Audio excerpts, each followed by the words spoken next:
لله الحمد لله رب العالمين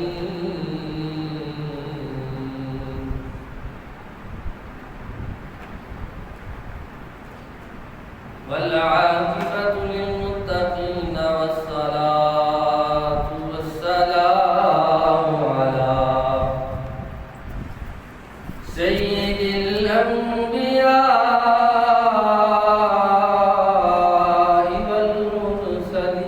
والمرسلين أما بعد فأعوذ بالله من الشيطان الرجيم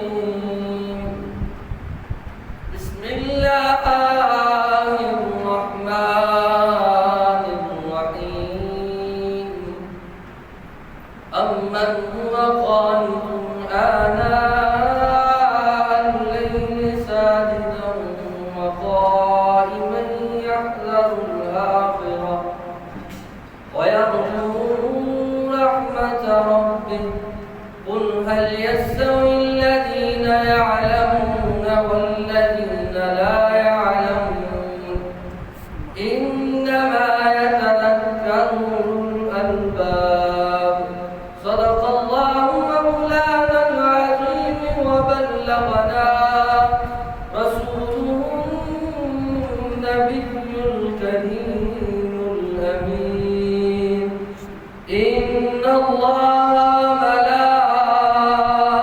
ملائكته يصلون على النبي يا أيها الذين آمنوا صلوا عليه وسلموا تسليما الصلاة والسلام عليك يا سيدي يا رسول الله وعلى آلك وأصحابك يا حبيب الله الصلاة والسلام عليك يا رحمة للعالمين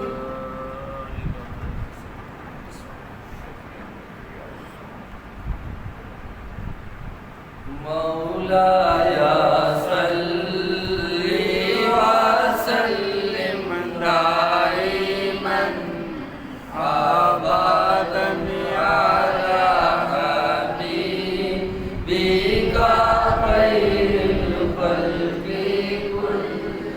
كلهم مولاي صل وسلم دائما أبدا على حبيبك خير الخلق كلهم محمد سيد الكونين والثقلين محمد سيد الكونين والثقلين والفريقين من علم ومن عجم مولاي صل وسلم دائما أبدا على حبيبك خير الخلق يا ربي المصطفى بلغ مقاصدنا يا ربي المصطفى بلغ مقاصدنا يا ربي بالمصطفى بلغ مقاصدنا واغفر لنا ما مضى يا واسع الكرم مولاي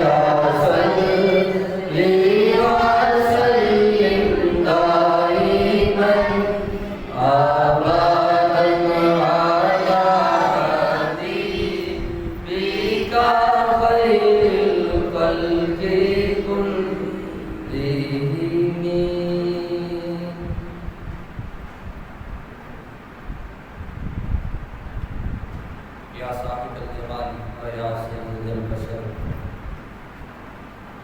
من وجهك المنير لقد نقل القمر لا يمكن الثناء كما كان حقه بعد الظلام کوئی قصہ مختصر وأحسن منك لم ترقت عيني وأجمل منك لم تلد النساء خلقت مبرأ من كل عيب كأنك قد خلقت كما تشاء. اللہ تعالیٰ کی حمد و ثنا کے بعد حضور نبی اکرم شفیع معظم نور مجسم جان کائنات منبع کائنات روح کائنات تخلیق وجہ کائنات احمد مجتبیٰ جناب حضرت محمد مصطفیٰ صلی اللہ علیہ وآلہ وسلم کی بارگاہ اقدس منام میں ہدیہ درود و سلام کے بعد آج جمعۃ المبارک کی سعادت مند گھڑیوں کے اندر اور ان بابرکت لمحات میں میں نے لبکشائی کے لیے جس موضوع کو چنا ہے وہ ہے خلیفہ ثالث داماد رسول شرم و حیا کے بہ کر حضرت عثمان بن عفان رضی اللہ تعالی آپ کی سیرت اور آپ کی شہادت.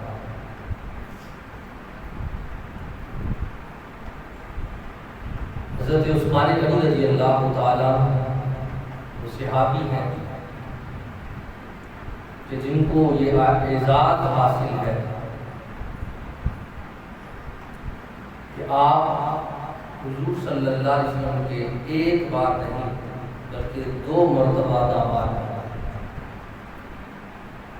اور آپ کو ذوالنورین کا لقب بھی ملا یعنی 2 نوروں والے.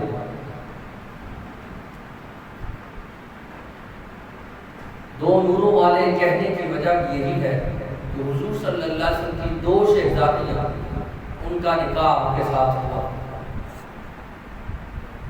اور اس کے علاوہ حضرت عثمان غنی رضی اللہ تعالیٰ کا یہ اعزاز بھی ہے کہ حضرت عثمان غنی رضی اللہ تعالیٰ کا سلسلہ نسب حضرت عبد المطلب سے جا ملتا یعنی آپ حضور صلی اللہ علیہ وسلم کے خاندان سے ہیں. جس طرح آپ کے دادا جان عبد المطلب ہے اسی طرح حضرت عثمان غنی رضی اللہ عنہ کے اجداد میں حضرت عبد المطلب شامل تھا. زیادہ دور کی بات نہیں ہے 2 سے 3 پشتے جا کر حضور صلی اللہ علیہ وسلم کے جد سے ملتے ہیں. حضرت عثمان غنی رضی اللہ تعالیٰ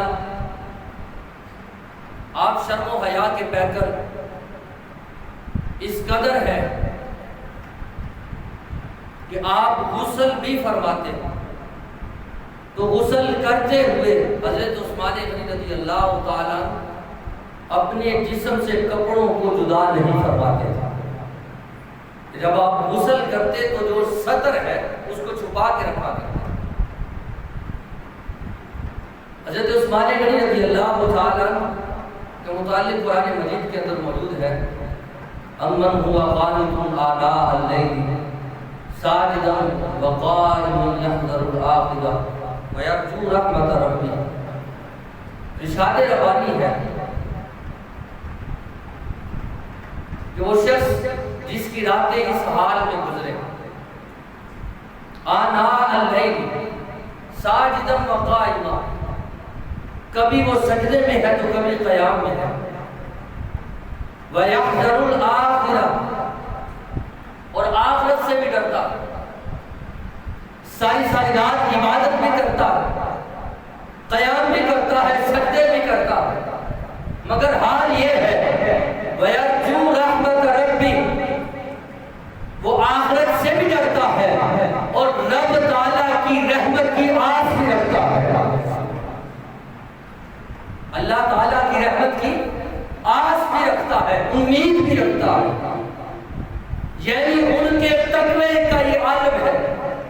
کہ ساری رات عبادت کرنے کے بعد، ساری رات رب کے حضور سجدہ ریز ہونے کے بعد، ساری رات قیام میں کھڑا ہونے کے باوجود، اور پھر دل کے اندر آخرت کا ڈر رکھنے کے باوجود عالم یہ ہے ابھی بھی یہ نہیں کہتا کہ میرا بیڑا پار ہو جائے گا، ابھی بھی یہ امید نہیں رکھتا، اس قدر تقوی کا عالم ہے، ابھی بھی یہ کلمات نہیں کہتا کہ میں نے قیام کیا ہے، میں نے سجدے کیے ہیں، میں بچ جاؤں گا، مگر ابھی بھی حال یہ ہے رب کی رحمت کی امید رکھتا ہے، رب کی رحمت کی امید رکھتا ہے۔ البدایہ والنہایہ کے اندر ہے کہ آپ کا وصال 18 ذی الحجہ بروز جمعہ المبارک بوقت عصر ہوا، آپ کو شہید کیا گیا۔ حضرت عثمان غنی رضی اللہ تعالیٰ ساری رات عبادت میں مشغول رہتے، جیسا کہ آپ کے علم ہے کہ حضرت عثمان غنی رضی اللہ تعالیٰ بہت امیر تھا، امیر زادے تھا، مال کی ایک دیر ہے، اللہ تعالیٰ نے بہت زیادہ عطا کیا۔ حضرت عثمان غنی رضی اللہ تعالیٰ جب کبھی رات کو اٹھتے، اور تاریخ الخلفاء کے اندر علامہ جلال الدین سیوطی نے لکھا ہے کہ آپ کبھی کبھی نہیں بلکہ روزانہ اٹھتے تھے، اور کبھی کبھی یہ حال ہوتا کہ آپ ساری رات اللہ تعالیٰ کی عبادت کے اندر مشغول رہتے، اور جب کبھی رات کو اٹھنا ہوتا تو آپ وضو فرماتے اور پھر آپ عبادت کے اندر مشغول ہو جاتے۔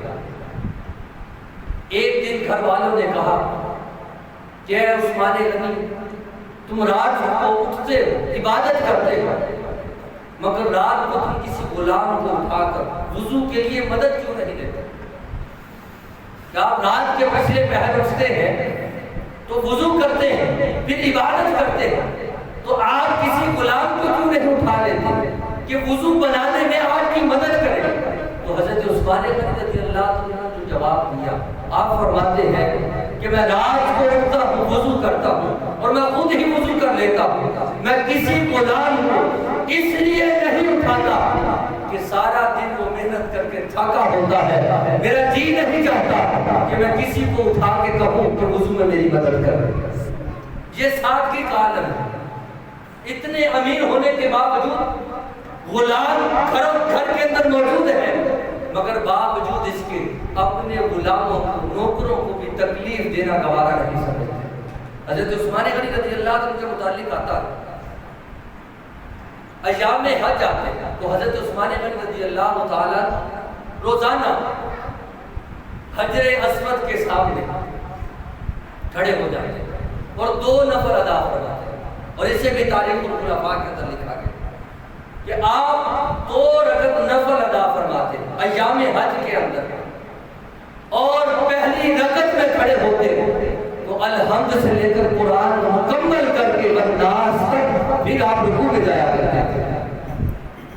ایام حج کے اندر آپ اگر 2 رکعت نماز روزانہ پڑھا کرتے تو یہ عالم ہوتا کہ 1 رکعت کے اندر قرآن مکمل فرمایا کرتے۔ اور اسی طرح جب آپ کی شہادت ہوئی، امن ہوا قانت آناء اللیل ساجدا وقائما یحذر الآخرہ، کہ یہ وہ لوگ ہیں کہ جو ساری رات اللہ تعالیٰ کی عبادت کے اندر مشغول رہتے ہیں۔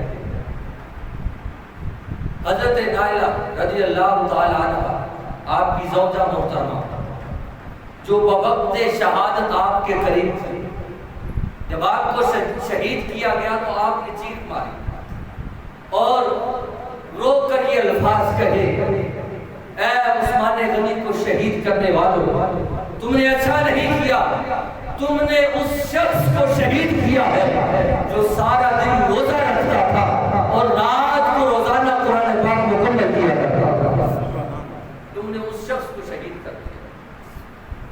حضرت عثمان غنی رضی اللہ تعالیٰ اس قدر متقی اور پرہیزگار تھے کہ آپ ساری رات عبادت کے اندر مشغول رہتے، اور قرآن مجید نے اسی طرف اشارہ فرمایا، امن ہوا قانت آناء اللیل ساجدا وقائما یحذر الآخرہ ویرجو رحمت ربہ، اور قرآن کے ساتھ آس لگا کے رکھنا، امید لگا کے رکھنا، یہ امام ذوالنورین رضی اللہ عنہ کی عادت ہے کہ اس قدر عبادت، اس قدر تقوی اور اس قدر زہد ہونے کے باوجود رحمت کی امید لگائے رکھنا، رحمت سے آس لگائے رکھنا، تو گویا پتہ یہ چلا عبادت بھی ضروری ہے، رحمت کی آس بھی ضروری ہے، رحمت کی امید رکھنا بھی ضروری ہے، اور قبل اس سے متقی ہونا، عبادت گزار ہونا بھی ضروری ہے۔ تو گویا یہ ذوالنورین رضی اللہ تعالیٰ کا طریقہ ہے، اور ہمارے ہاں جو ہے صرف امید اور ڈھارس بندوائی جاتی ہے کہ ایسے ہی جنت مل جائے گی، اور ہمارے اہل سنت کے سیجوں پر تو جنت ویسے ہی تقسیم ہو جاتی ہے کہ آپ سبحان اللہ کہہ دیں تو آپ کو جنت مل جائے گی، آپ ہاتھ اٹھا دیں تو آپ کو جنت مل جائے گی۔ تو یہ جنت اتنی جلدی نصیب نہیں ہوتی، ہمیں چاہیے ہم دیکھیں کہ ہم کیا کر رہے ہیں، ہم کس راستے پر جانب رواں ہیں، ہم کس راستے پر چل رہے ہیں۔ عثمان غنی رضی اللہ عنہ کا جب ذکر قرآن مجید میں ہو رہا ہے، عبادت کے باوجود بتایا جا رہا ہے کہ یہ وہ لوگ ہیں جو عبادت کرنے کے باوجود بھی یہ طریقہ اور سلیقہ رکھتے ہیں اور دل کے اندر آس رکھتے ہیں کہ کاش ہمیں بھی اللہ تعالیٰ کی رحمت مل جائے، کاش ہمیں بھی اللہ تعالیٰ کی رحمت نصیب ہو جائے۔ اور پھر اسی طرح حضرت عثمان غنی رضی اللہ تعالیٰ کی اس قرآن مجید کی آیت مقدسہ کے اندر جب ذکر کیا گیا تو امام جلال الدین سیوطی رحمۃ اللہ علیہ نے بہت ہی خوبصورت بات لکھی۔ وہ کیا ہے؟ آپ فرماتے ہیں کہ ایک شخص تھا جو جنگل کے اندر رکا، سفر کی وجہ سے وہ شخص تھکا ہوا تھا، اور تھکاوٹ کی وجہ سے اس نے جلدی سے 2 نفل ادا کر دیا، پھر وہ سو گیا۔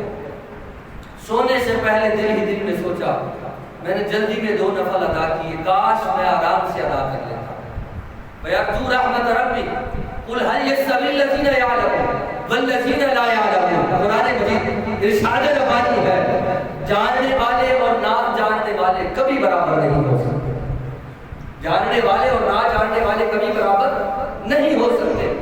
اسی آیت کے تحت لکھتے ہیں کہ جب وہ شخص سویا، ساتھ ہی قبر تھی، قبر والا اس کی خواب میں آ گیا، اور اس کی خواب میں آ کر اس سے پوچھنے لگا تم اس لیے پریشان ہو کہ تم نے جلدی سے 2 نفل ادا کر لیے ہیں؟ اس نے کہا ہاں، میں اسی وجہ سے پریشان ہوں کہ میں نے جلدی سے نفل کو ادا کر لیا ہے، میں ٹھہر کے خشوع و خضوع سے نفل ادا نہ کر سکا۔ بس اس بات پر وہ قبر والے نے کہا کاش یہ 2 نفل پڑھنے کی مجھے بھی اجازت مل جائے، کاش یہ 2 نفل پڑھنے کی اجازت مجھے بھی مل جائے، اس لیے کہ تم نے دیکھا نہیں میں نے دیکھ لیا ہے، تم نے جانا نہیں میں نے جان لیا ہے، مگر کیا کروں، میں جان تو چکا ہوں مگر اب پڑھ نہیں سکتا، يَسْتَوِي الَّذِينَ يَعْلَمُونَ وَالَّذِينَ لَا يَعْلَمُونَ۔ جاننے والے اور نہ جاننے والے کبھی برابر نہیں ہو سکتے۔ انما يتذکر اولو الالباب۔ اور ارشاد ربانی ہے نصیحت تو وہی مانتے ہیں جو عقل والے ہیں، نصیحت تو وہی مانتے ہیں جو عقل والے ہیں۔ ہم میں سے بہت سے لوگ ہیں جو صرف امید رکھتے ہیں کہ ہمیں جنت مل جائے گی، ہمیں رب کی رحمت مل جائے گی، مگر عبادت سے دور ہے، ریاضت سے دور ہے، فرائض سے دور ہے، اللہ تعالیٰ کے حضور جھکنے سے دور ہے۔ حضرت عثمان غنی رضی اللہ عنہ کی سیرت کا جب قرآن مجید نے ذکر فرمایا تو فرمایا وہ ساری رات عبادت بھی کرتے ہیں، قیام کرتے ہیں، سجدے کرتے ہیں، مگر پھر بھی یہ نہیں کہتے کہ میں پکا جنتی ہوں، مجھے جنت مل جائے گی، باوجود اس کے وَيَرْجُو رَحْمَتَ رَبِّ، وہ رب تعالیٰ کی رحمت کی امید رکھے ہوئے ہیں۔ حضرت عثمان غنی رضی اللہ تعالیٰ عنہ غزوہ تبوک کا موقع ہے، گرم موسم ہے، شدت کی گرمی ہے، اور جس سے مقابلہ ہے وہ بھی بہت بڑا لشکر ہے۔ حضرت عثمان غنی رضی اللہ تعالیٰ حضور کی بارگاہ میں بیٹھے ہوئے ہیں۔ یہ وہ موقع ہے جس موقع پر جب حضور صلی اللہ علیہ وسلم نے ابھارا کہ رب تعالیٰ کی راہ میں اپنا مال خرچ کرو، تو حضرت ابوبکر صدیق رضی اللہ تعالیٰ اپنے گھر کا سارا مال اٹھا کے حضور کی بارگاہ میں لے آئے. حضرت عمر فاروق اٹھ کے گھر گئے, اپنے گھر کا آدھا مال حضور کے قدموں میں رکھ دیا.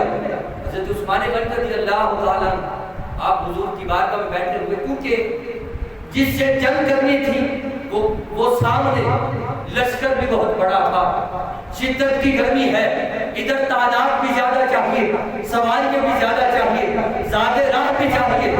حضرت عثمان غنی رضی اللہ تعالیٰ بیٹھے ہوئے. رسول اللہ صلی اللہ علیہ وسلم نے جب مبارک تو حضرت عثمان غنی اٹھے, عرض کی یا رسول اللہ علیہ وسلم 100 اونٹ بیما ساز و سامان, بیما ساز و سامان یعنی جو کھانا پینا ہے, جو اس کا رہنا ہے, سارے کا سارا, یا رسول اللہ علیہ وسلم 100 اونٹ میں آپ کی خدمت میں بیما ساز و سامان پیش کرتا ہوں. حضور صلی اللہ علیہ وسلم نے پھر اٹھے منبر پر, اٹھ کر ارشاد فرمایا کہ اللہ کی راہ میں مال خرچ کرو. حضرت عثمان غنی پھر اٹھ کے کھڑے ہو گئے. عرض کی یا رسول اللہ علیہ وسلم 100 اونٹ اور بیمار ساز و سامان عثمان غنی آپ کی خدمت میں پیش کرتا ہے. بات بڑھتی گئی یہاں تک کہ حضرت عثمان غنی رضی اللہ تعالیٰ عنہ غزوہ تبوک کے موقع پر اٹھتے رہے یہاں تک کہ عرض کی یا رسول اللہ علیہ وسلم عثمان غنی کی طرف سے 1000 اونٹ بیمار ساز و سامان پیش کیا جاتا ہے. حضرت عثمان غنی رضی اللہ عنہ نے اتنا بڑا اعلان کر دیا. صحابہ فرماتے ہیں عثمان غنی ابھی بھی بے چین تھے, کہ جس طرح انسان بے چین ہوتا ہے جب محبوب پکارے تو محب بے چین رہتا ہے, تڑپتا رہتا ہے, اس لیے کہ یار بلا رہا ہے, یار کو ضرورت ہے, یار اعلان کر رہا ہے. عثمان غنی ٹہل رہے ہیں, پریشانی کے عالم میں ہے.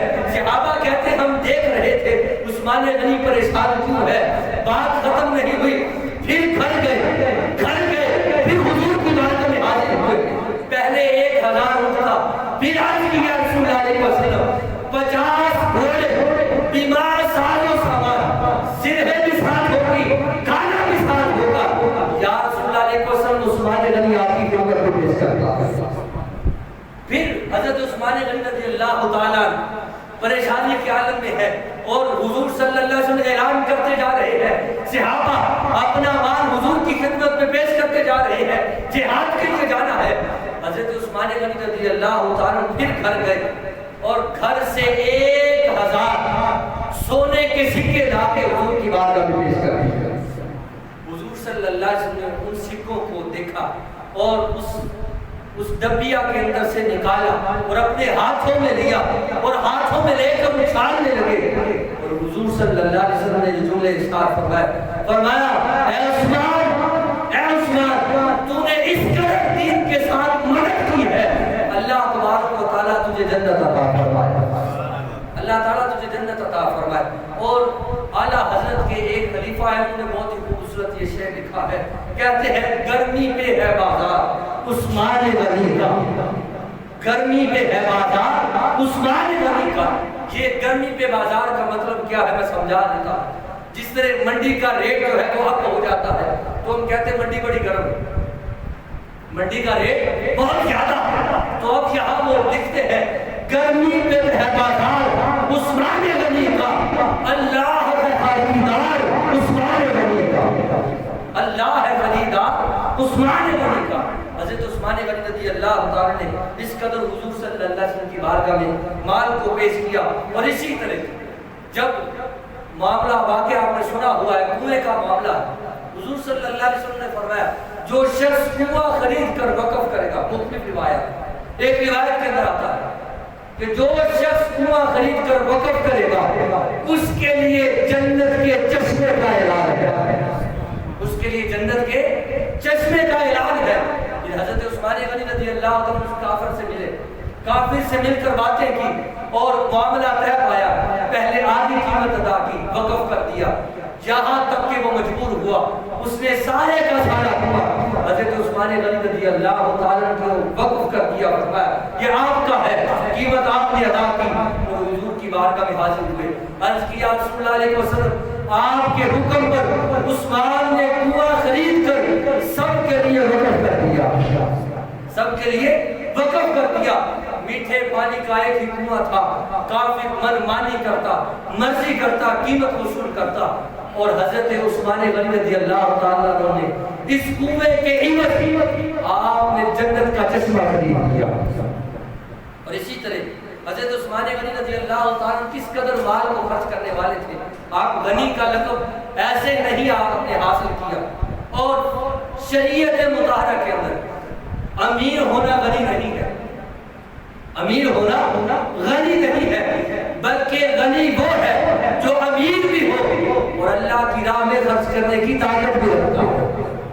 حضرت عثمان غنی رضی اللہ تعالیٰ قحط پڑا ہوا ہے، مدینے کا ماحول ہے، سخت گرمی ہے، اور مصر سے آپ کا غلہ ہے، اور بعض روایتوں کے اندر اونٹوں کی تعداد کتنی تھی کہ اس کا ایک پہلا اونٹ مدینے کے اندر تھا اور اس کا آخری اونٹ مصر کی سرحد کو چھو رہا تھا، مصر کی سرحد کو چھو رہا تھا۔ اس قدر غلہ عثمان غنی رضی اللہ عنہ کے پاس آیا، اور بیوپار کرنے والے بیپاری جلدی سے عثمان غنی کے پاس آئے، پوچھا ہے عثمان غلہ بیچتے ہو؟ عثمان غنی رضی اللہ عنہ نے فرمایا ہاں میں بیچتا ہوں۔ کہا کیا دو گے؟ کسی نے کہا کتنی قیمت میں تم نے منگوایا ہے؟ بتایا گیا، کہا 1 گنا زیادہ دیتے، فرمایا مجھے اس سے بھی زیادہ مل رہا ہے، مجھے اس سے بھی زیادہ مل رہا ہے۔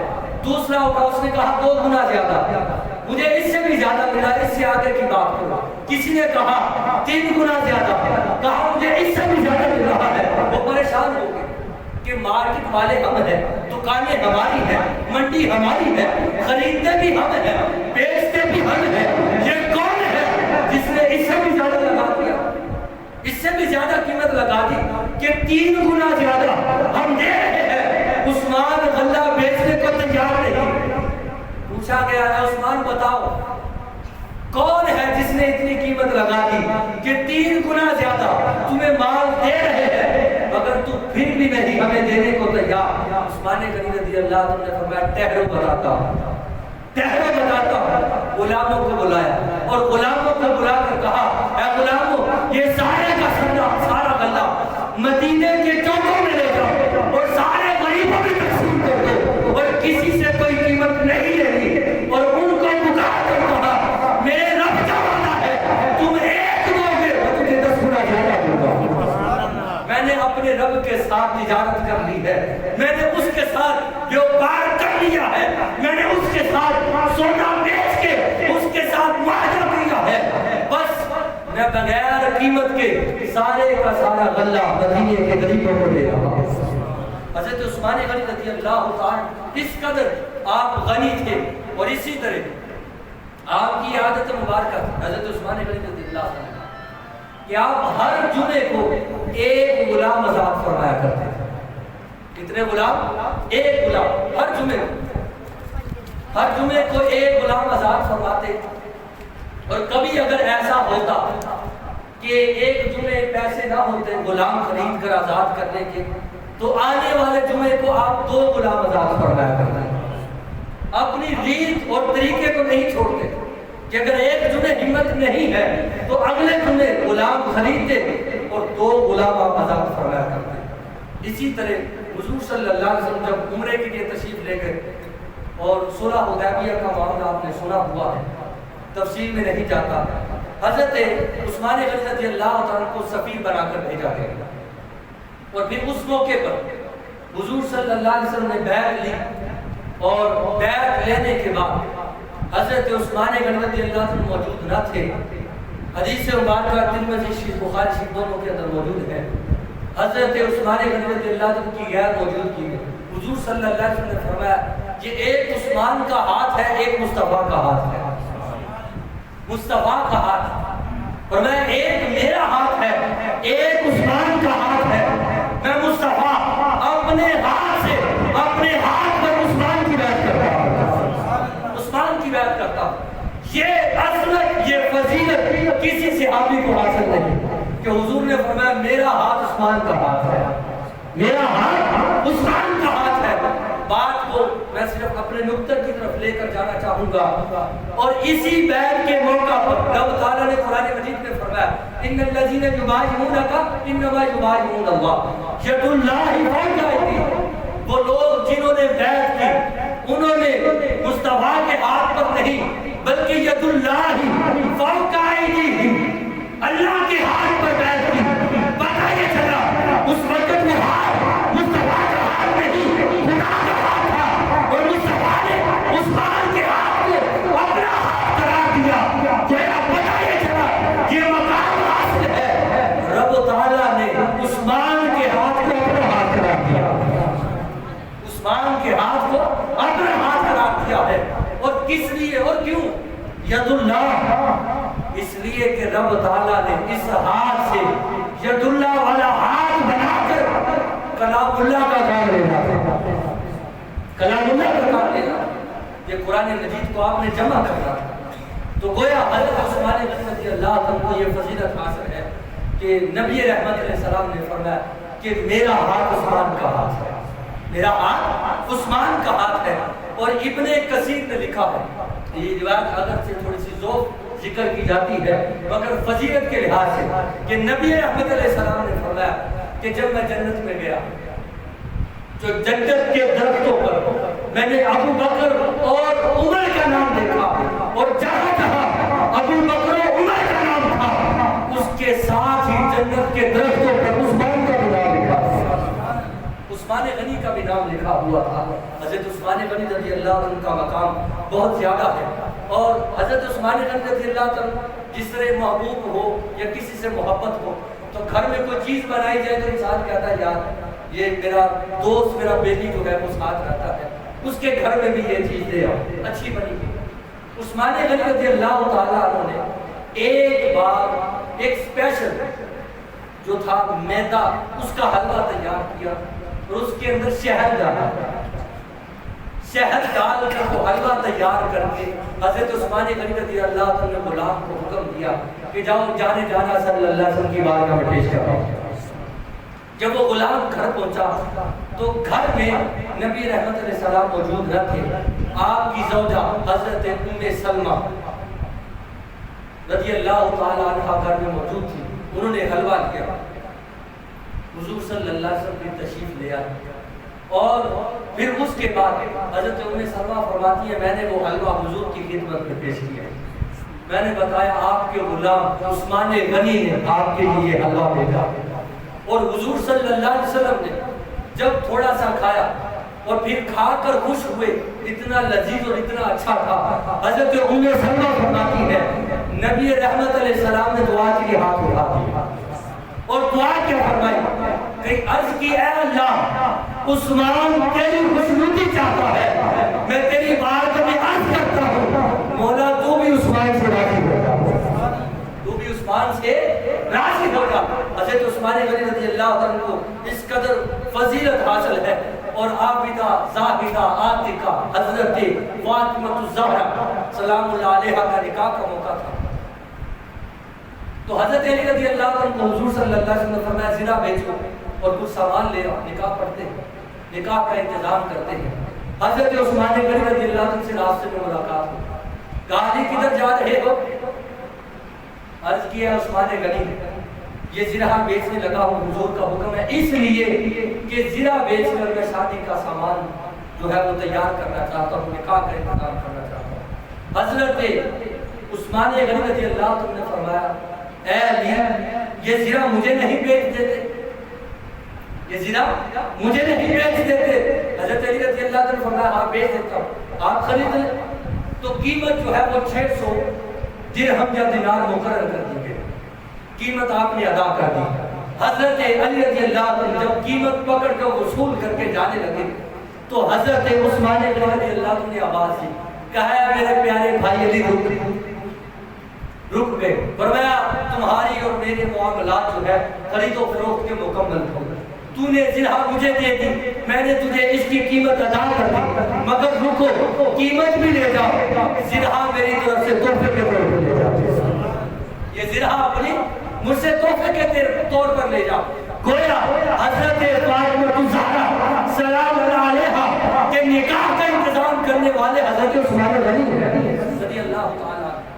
اور اسی طرح طلحہ بن عبید اللہ سے مروی ہے کہ نبی رحمت علیہ السلام نے ارشاد فرمایا ہر نبی کا کوئی نہ کوئی رفیق ہوتا ہے، کوئی نہ کوئی رفیق ہوتا ہے، ہر نبی کا کوئی نہ کوئی رفیق ہے. فرمایا جنت میں میرا رفیق عثمان غنی ہے، جنت میں مجھ مصطفیٰ کا رفیق عثمان غنی ہے. حضرت عثمان غنی رضی اللہ تعالیٰ اس قدر حضور سے محبت فرمایا کرتے کہ حضور کے چہرے کے تاثرات کو پڑھ لیا کرتے.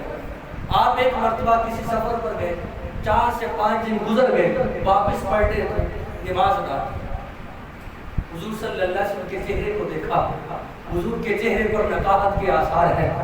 بلال حبشی سے پوچھنے لگے اے بلال کیا بات ہے، وجہ کیا ہے کہ حضور کے چہرے پر کمزوری کے آثار ہیں. حضرت بلال رضی اللہ عنہ نے عرض کی ہے عثمان غنی میرے علم میں نہیں ہے، آپ ایسا کریں گھر سے جا کے پوچھ لیں. حضرت عثمان غنی رضی اللہ تعالیٰ گھر دروازے پر دستک دیتے ہیں. اما عائشہ صدیقہ رضی اللہ تعالیٰ عنہ دروازے کے اندر سے پردے کے اندر سے پوچھتی ہے کون ہے؟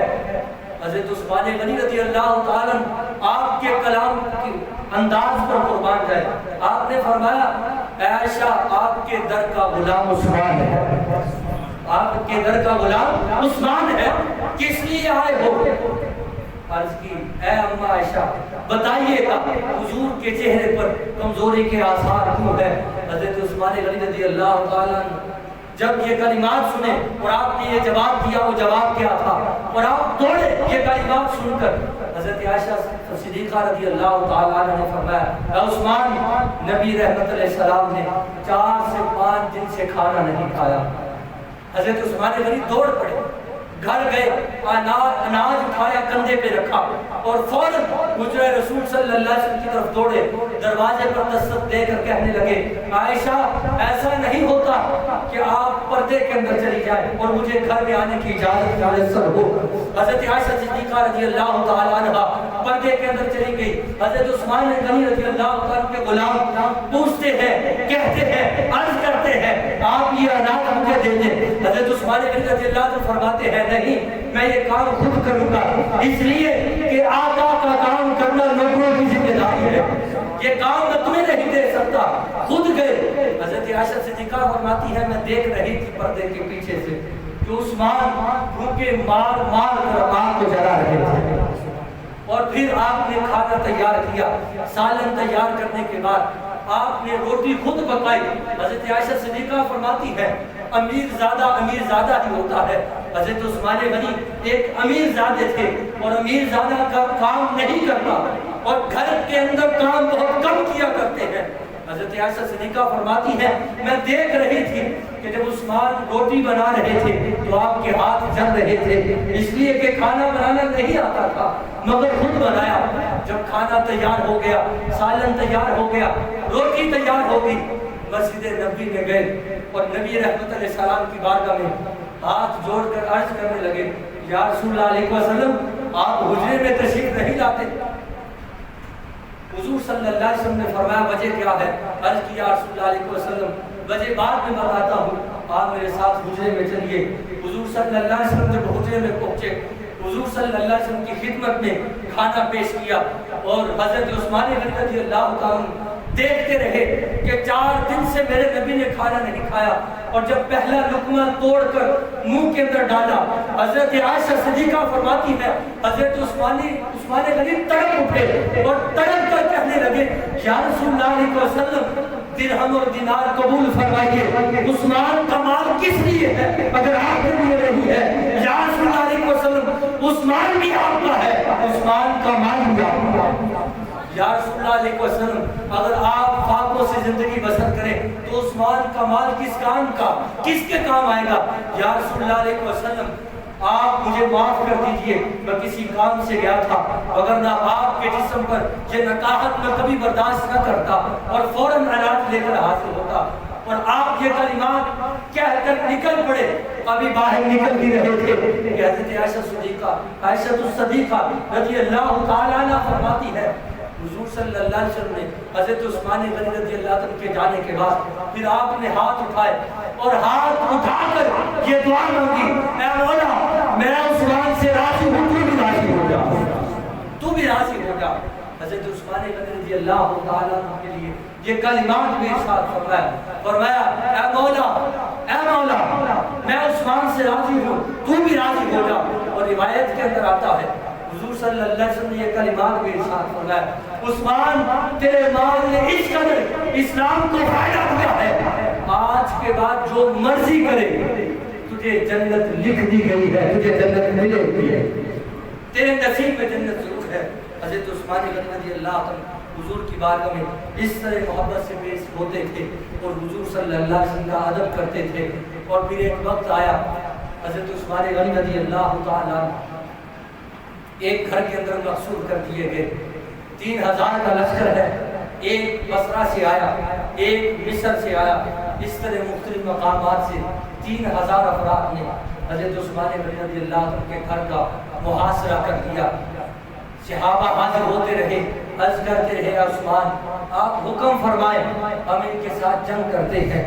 40 دن تک عثمان جس نے شہر والوں کو کنواں خرید کر وقف کر کے پانی سے سیراب کیا تھا، 40 دن تک اس عثمان غنی پر پانی بند کر دیا گیا۔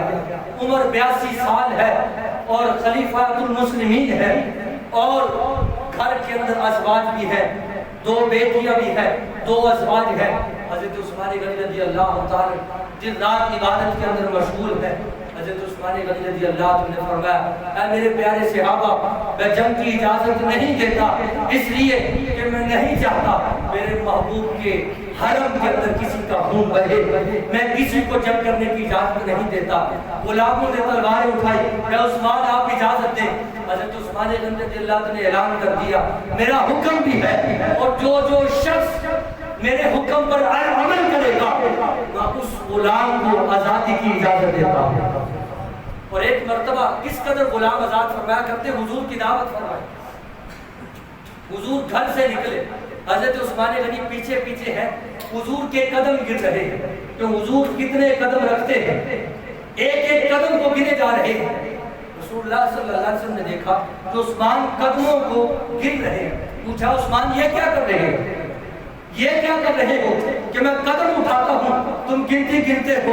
پھر اس بات پر حضرت عثمان غنی رضی اللہ عنہ نے جواب دیا، فرمایا اے پیارے محبوب میری چاہت یہ ہے کہ جتنے قدم چل کر آپ میرے گھر میں آئیں گے میں ہر قدم کے بدلے ایک ایک غلام آزاد کروں گا، ایک ایک غلام آزاد کروں گا۔ اس قدر آپ محبت فرمایا کرتے تھے۔ جب محاصرہ کیا گیا حضرت عثمان غنی رضی اللہ عنہ 40 دن بیت گئے کہ گھر کے اندر پینے کے لیے پانی میسر نہیں ہے۔ حضرت عثمان غنی رضی اللہ عنہ کے دروازے پر، اسی محل کے دروازے پر، اسی گھر کے دروازے پر حسن و حسین بھی کھڑے ہیں۔ حضرت علی رضی اللہ عنہ نے فرمایا اے حسنین کریمین ان کی حفاظت کرنا، مگر ان بلواریوں نے، ان لوگوں نے، ان بے شرم لوگوں نے حضرت عثمان غنی رضی اللہ عنہ کے پچھلے گھر کی دیوار سے پھلانگ پر حملہ کیا۔ جب پہلا بار کیا حضرت نیلا رضی اللہ تعالیٰ عنہ جو آپ کی زوجہ تھی، انہوں نے اپنا ہاتھ بڑھایا اور ان کے ہاتھ کی انگلیاں کٹ گئی۔ حضرت عثمان غنی رضی اللہ تعالیٰ اس وقت قرآن پاک کی تلاوت فرما رہے تھے، پھر انہوں نے دوسرا وار کیا، آپ کے سر پر وار کیا گیا، آپ کے سر سے خون بہا اور جو قرآن مجید کا نسخہ تھا اس کے اوپر خون کے قطرات گرے۔ پھر اس کے بعد حضرت عثمان غنی رضی اللہ عنہ پر بے درد وار کیے جانے لگے، یہاں تک کہ آپ پر 9 وار کیے گئے اور آپ کے جسم پر شہادت کا جام طاری کیا گیا، اور اسی حالت میں آپ نے اس دنیا کو چھوڑا۔ اور یہاں تک کہ وہ اتنے ظالم تھے کہ آپ پر وار کرنے کے باوجود آپ کے جسم کی پسلیوں کو نقصان پہنچایا گیا، آپ کو زور زور سے انہوں نے مارا، پٹک پٹک کے مارا اور آپ کے بالوں کو کھینچا۔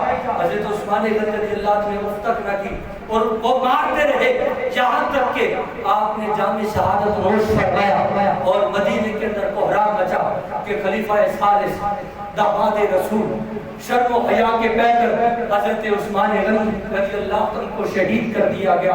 حضرت عثمان غنی رضی اللہ عنہ نے شہادت کو نوش فرمایا. اور دنیا کے اندر شہادتیں بڑی ہوتی ہیں.